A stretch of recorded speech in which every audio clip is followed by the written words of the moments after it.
Vida saudável é uma questão de escolha. Para você que já compreendeu a importância dessa frase, ou para você que está desejando alcançar uma saúde forte, produtiva e duradoura, meus parabéns. Sejam muito bem-vindos. Qual a estrutura corporal que é a base da vida? As mitocôndrias só têm uma única função? Quando é que os exercícios físicos podem ser prejudiciais à saúde humana? Se esse tema lhe parece interessante, eu peço que você dê o seu like, se inscreva no canal e ative as notificações para ser avisado quando novos vídeos forem lançados. Se for relevante para você, talvez também seja para outras pessoas, então peço de novo que você compartilhe esse vídeo. Isso gera o aumento do engajamento na plataforma, aumenta a visibilidade e atrai novos seguidores. Então, vamos lá. Você que tem mais de 50 anos com certeza lembra de um desenho animado chamado Formiga Atômica. Um super-herói criado por Hanna-Barbera no ano de 1965. Seus poderes consistiam na habilidade de voar em super velocidade e ter uma força descomunal. Lá vai a triônica formiga atômica. Era essa a frase proferida em cada intervenção que realizava no intuito de resolver um desafio. E dependendo da tarefa, voltava ao seu formigueiro, exercitava-se para poder completar a sua missão. Assim como a formiga atômica e todas as formigas que podem erguer um objeto que pesa até 100 vezes o seu próprio peso, existe dentro de nossas células uma estrutura que é considerada uma verdadeira usina de energia: as mitocôndrias. Porém, apesar de sua importância, muito pouco se fala sobre ela. As células são a base da vida, e as mitocôndrias são organelas especializadas existentes dentro das células eucariontes, ou seja, aquelas que possuem núcleo definido. Só por uma questão de curiosidade, as mitocôndrias são herdadas dos antepassados femininos da mãe e equivalem à idade da raça humana. O que você pensa sobre isso? Diga aí nos comentários.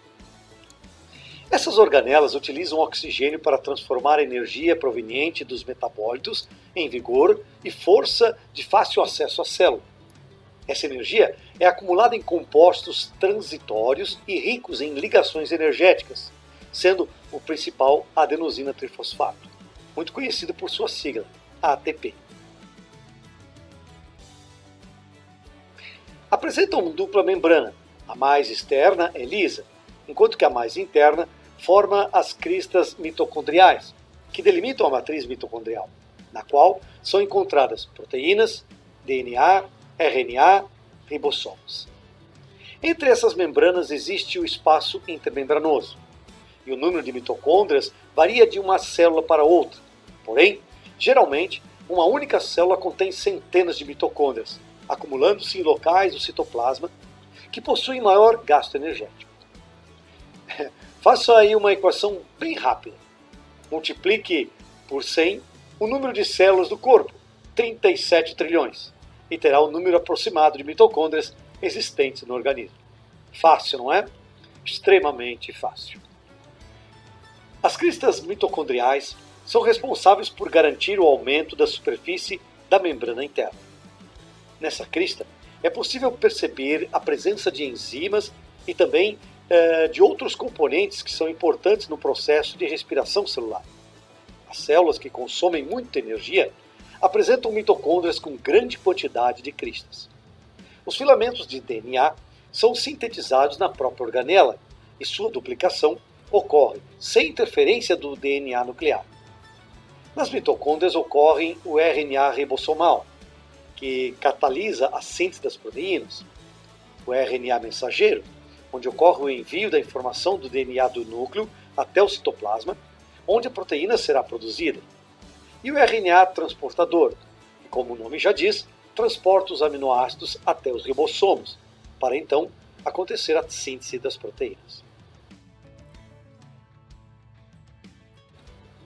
As mitocôndrias funcionam num processo metabólico que extrai energia armazenada na glicose e também a partir das gorduras, processo esse chamado de beta-oxidação.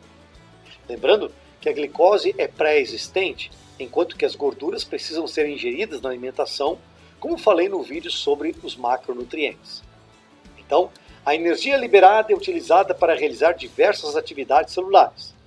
Na presença de excesso de calorias, as células são programadas para catabolizar ativamente as calorias disponíveis e usar a energia para o crescimento celular, manutenção, reparo e, no caso de proliferação celular, replicar seu DNA e se dividir. Se os carboidratos ingeridos na dieta são abundantes, o excesso de calorias é armazenado no tecido adiposo. Isso acontece porque os carboidratos ingeridos fornecem energia de uso imediato. Essas organelas desempenham um importante papel não só no metabolismo energético celular, mas também na homeostase do cálcio, na geração de espécies reativas de oxigênio radicais livres, na apoptose, no envelhecimento e no desenvolvimento celular. Dessa forma, a disfunção dessa organela tem sido associada a grande perda de saúde de forma degenerativa e metabólica. Sendo assim, as mitocôndrias não são apenas a fonte de energia da célula, mas estão muito mais envolvidas na função vida e morte dessa célula. As mitocôndrias controlam também a limpeza celular e o reparo de mitocôndrias não saudáveis, suprimindo o desenvolvimento de desequilíbrios e de doenças crônicas. Isso é importante porque há uma associação direta entre número e saúde das mitocôndrias e longevidade para o corpo. Como organelas vivas, as mitocôndrias também podem sofrer lesões importantes. A lesão mitocondrial é uma alteração das mitocôndrias que pode ser causada por diversos mecanismos. Perda do equilíbrio do cálcio, e se esse desequilíbrio acontece, o mecanismo de absorção desse cálcio, a síntese da vitamina D, da vitamina K2, do magnésio, do zinco, entre outros processos, são afetados de forma negativa. O estresse oxidativo, que é aquele desequilíbrio entre a produção de radicais livres e a quantidade de antioxidantes do corpo. O aumento desproporcional de células reativas pode ser causado por vários fatores. Estresse psicológico, estresse emocional, doenças autoimunes, poluição ambiental, raio-x, fumo, consumo de bebidas alcoólicas, ingestão de aditivos químicos, e aqui entram corantes, acidulantes, glutamato monossódico, que é o realçador de sabor em produtos industrializados, noites mal dormidas, insônias, má hidratação, entre outras situações. Fragmentação dos fosfolipídios. Por que isso é importante? Os fosfolipídios são moléculas de gordura em associação a moléculas de fosfato, que unidos são principais formadores da membrana celular. Se eles se fragmentam, a célula então perde a sua proteção. Outras situações que podem causar danos às mitocôndrias é o envelhecimento, toxinas ambientais, dieta deficiente ou não saudável, tabagismo, como falei agora há pouco, estresse, doenças crônicas, infecção viral ou bacteriana. A atividade física ela também pode prejudicar as mitocôndrias, quando o alto consumo de oxigênio se faz presente durante os exercícios intensos e extenuantes, contribuindo para a oxidação das células. Toda atividade física que usa seu estoque de energia gasta ATP. Se esse exercício é com peso elevado ou realizado a uma velocidade alta, além de um tempo adequado, esse ATP não consegue ser ressintetizado, o que força o corpo a parar através da fadiga muscular. Por isso a importância de um profissional da fisiologia estar no comando de um treinamento físico, pois o tempo de atividade é crucial para que não haja danos mitocondriais. Assim como todo material genético, a informação codificada no DNA mitocondrial deve ser lida e interpretada corretamente para o bom funcionamento da célula e transmitida de forma exata durante a reprodução dessas células e dos organismos como um todo. Estes processos, que compreendem os estágios iniciais da biogênese mitocondrial, envolvem a replicação, reparação, recombinação e transcrição do DNA mitocondrial. Os fatores necessários para essas operações são codificados pelo DNA nuclear. Quando seus genes são mutados, ausentes ou superexpressos, podem provocar disfunções mitocondriais graves, e já sabemos o que isso acarreta. O processo de dano ao DNA mitocondrial e até mesmo a mudança do nível de lesões ao DNA das mitocôndrias contribuem para a sua disfunção. O uso de terapias cancerígenas, medicamentos, anti-inflamatórios, antibióticos, analgésicos e tantos outros medicamentos por aí podem representar uma ameaça para a saúde mitocondrial por sua modificação química do DNA mitocondrial por serem substâncias não reconhecidas pela célula. Por isso, a quantidade de contraindicações e reações adversas contidas nas bulas dos remédios. Aliás, o nome remédio já diz, remediam o problema, escondem, mascaram a situação que voltará com mais força se não houver uma mudança de postura frente à circunstância que a pessoa está vivendo, podendo afetar, por exemplo, tecidos do cérebro, dos músculos, dos rins, lesões essas realmente muito difíceis de serem reparadas. Quando ocorrem mutações no DNA mitocondrial, alguns sintomas podem ser percebidos: atraso no desenvolvimento, epilepsia, enxaquecas frequentes, demência, cansaço excessivo, dor, fraqueza muscular, e podem migrar para situações mais graves, como aterosclerose, diabetes. E por isso que pessoas que apresentam distúrbios cardíacos ou pancreáticos precisam melhorar o estado de saúde mitocondrial, e a mudança de vida com novas posturas e novos hábitos realmente são fundamentais. Porém, nem tudo está perdido. A mitocôndria contém um sistema de autodestruição, o poro de transição de permeabilidade mitocondrial. Esse poro é ativado quando existe um declínio na saúde bioquímica da mitocôndria, quando diminui a produção de energia mitocondrial, com aumento e geração dos radicais livres, e quando o cálcio é liberado em excesso para o citosol e absorvido pela mitocôndria. Quando o poro é ativado, abre-se um canal na membrana interna da mitocôndria e inicia-se a apoptose, que é aquela morte programada das células com mitocôndrias defeituosas. Outro mecanismo existente para prevenir o dano celular, preservando a população de mitocôndria saudável, é a autofagia seletiva das mitocôndrias, conhecida como mitofagia. Um importante mecanismo de controle de qualidade que elimina mitocôndrias danificadas. A existência de múltiplos caminhos para a mitofagia proporciona mecanismos de controle distintos para regular o volume de negócios constitutivos das mitocôndrias danificadas, ajustes ao estado mitocondrial com a disponibilidade de nutrientes e necessidade de desenvolvimento altamente especializado. Mas, e sempre existe um mas, isso dependerá do tempo, quantidade e qualidade das exorbitâncias e negligências propostas ao organismo. Até porque o que aqui se planta, aqui também se colhe. Lesões mitocondriais também têm relação com o transtorno do espectro autista.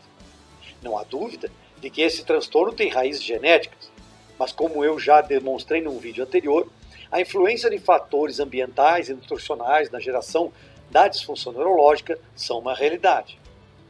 O cérebro dos autistas tem alterações morfológicas que afetam o seu funcionamento e atuam de uma forma mais complexa, superativa, porém com menos ramificações e, consequentemente, menos sinapses neurais. Também é comum o surgimento da interleucina 6, uma citocina inflamatória, e com isso o processo infeccioso é quase que inevitável. E como as mitocôndrias reagem a isso? Como vimos, as mitocôndrias são as usinas de energia das células.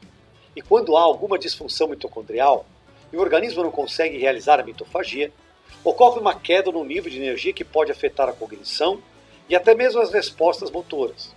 Se o autismo tem relação com a lesão mitocondrial, melhorando a saúde das mitocôndrias e aumentando o nível de energia da pessoa com autismo, isso pode contribuir com o neurodesenvolvimento e ajudar no controle de sintomas. O autismo não é apenas um transtorno neurológico, mas envolve uma série de manifestações, como anormalidades metabólicas, inflamação da flora intestinal, desequilíbrio imunológico, etc. A maioria desses indivíduos ainda possui insuficiência de alguns micronutrientes, aumento do estresse oxidativo e deficiência no transporte energético, situações que mencionei no meu vídeo sobre o tema, e o link vai estar na descrição desse vídeo de hoje. Se as mitocôndrias não estão funcionando eficientemente na reciclagem ou na produção de ATP, as células ficam sem energia muito rapidamente, e isso causa sintomas de fraqueza e baixa resistência, inclusive nas articulações, onde o ácido úrico aumenta o seu nível. Aquela máxima de que a carne vermelha causa o aumento do ácido úrico, isso no mínimo é um equívoco. O aumento de ácido úrico tem relação direta com a lesão mitocondrial, que vai também causar o excesso de radicais livres. Sob condições normais, os radicais livres são essenciais para o metabolismo energético. Porém, quando excedem o equilíbrio de neutralização desses radicais, eles passam a atacar as proteínas, os lipídios e o próprio DNA da mitocôndria, causando desestabilidade e sinais de envelhecimento. Portanto, a necessidade de formação de novas mitocôndrias, a chamada biogênese mitocondrial, se torna muito mais importante. Para o estímulo dessa produção, algumas estratégias são essenciais. O exercício físico que não chega à fadiga, pois durante a prática de exercícios físicos há um aumento da temperatura corporal e de uma demanda grande de energia, e o corpo entende que há necessidade da geração de mais mitocôndrias para atender a demanda sinalizada. A dieta cetogênica, eu vou falar sobre ela no próximo vídeo, é rica em gorduras saudáveis, baixa em carboidratos e moderada em proteínas. Com isso, o organismo converte o alto teor de gordura em moléculas energéticas, chamadas de corpos cetônicos. Isso faz com que a oxidação dessa gordura se transforme em uma fonte alternativa de energia para as células e, consequentemente, para as mitocôndrias. Imagine dois lutadores de artes marciais de igual biotipo. Um deles tem sua base alimentar através da glicose anaeróbica, ou seja, através dos carboidratos. O outro tem sua base alimentar através da beta-oxidação pela geração de energia através das gorduras. Quem você acha que resistirá melhor a essa luta desgastante? Responda aí nos comentários. O jejum ou jejum intermitente gera a necessidade do corpo em produzir mais e mais mitocôndrias, pelo fato de que esse processo metabólico é muito semelhante à dieta cetogênica. Alguns nutrientes são indispensáveis para que ocorra a biogênese mitocondrial. A coenzima Q10, um poderoso antioxidante, que ajuda a proteger as mitocôndrias contra danos oxidativos, promovendo assim sua eficiência. A L-carnitina desempenha um papel crucial no transporte de ácidos graxos para as mitocôndrias, onde são convertidos em energia. A L-carnitina funciona muito bem com as gorduras e muito ruim com os carboidratos. O ácido alfa-lipoico, uma molécula que aumenta a capacidade e a função mitocondrial e também a produção de ATP. Ele está presente em fígado, coração e rins de animais de carne vermelha, em alguns vegetais verdes escuros como brócolis, espinafre e couve. O resveratrol, um fitoquímico presente em uvas, frutas vermelhas, amendoim, vinhos, tem propriedades antioxidantes importantes na produção das mitocôndrias. A quercetina, ela possui propriedades antioxidantes e anti-inflamatórias que beneficiam a saúde mitocondrial. E aqui eu vou repetir alguns nutrientes que salientei no vídeo sobre o poder nutricional no autismo. Os lactobacilos, por causa do fortalecimento da flora intestinal, o ômega 3, por causa da formação das membranas celulares e mitocôndrias, as vitaminas do complexo B, principalmente a B6, que são essenciais no metabolismo mitocondrial, a vitamina D, responsável diretamente por 10% do funcionamento genômico, entre outros. E para isso, é claro, é preciso procurar um médico ou especialista para sugerir as dosagens adequadas. Como salientei há pouco, a dieta com baixo consumo de carboidratos é uma excelente dica para, como eu disse antes, promover uma mudança energética a partir das cetonas. E aqui eu quero trazer alguns estudos. O primeiro feito com 45 crianças com idades de 3 a 8 anos com diagnóstico de transtorno autista. Esse estudo comparou uma intervenção feita com dieta cetogênica e dieta livre de glúten e caseína. As crianças então foram divididas em 3 grupos. O primeiro grupo recebeu dieta cetogênica, o segundo grupo recebeu dieta livre de caseína e glúten, e o terceiro grupo, denominado controle, recebeu nutrição balanceada. Todas as crianças foram avaliadas com exame neurológico, medidas antropométricas, escala de avaliação de autismo, antes e depois de 6 meses no início do processo. A dieta cetogênica obteve os melhores resultados em cognição e sociabilidade em comparação com os outros 2 grupos. Outro estudo, com 30 crianças com idades entre 4 a 10 anos com comportamento autista, foi aplicado durante 6 meses. Algumas crianças não aderiram o total do tempo, porém, As que completaram o estudo tiveram melhoras em vários parâmetros, como na capacidade de concentração e habilidades de aprendizagem. É claro que os estudos podem ser preliminares e com número pequeno de amostras. Porém, é um indicativo que existem outras formas alternativas de reverter os sintomas que não apenas remédios. Mitocôndrias e energia celular estão intimamente ligados, ou seja, cuidar bem das mitocôndrias é a melhor maneira de criar um ambiente favorável para uma vida com mais energia e uma saúde mais forte e com maior produtividade e muito mais duradoura. Saúde, a maior riqueza da vida.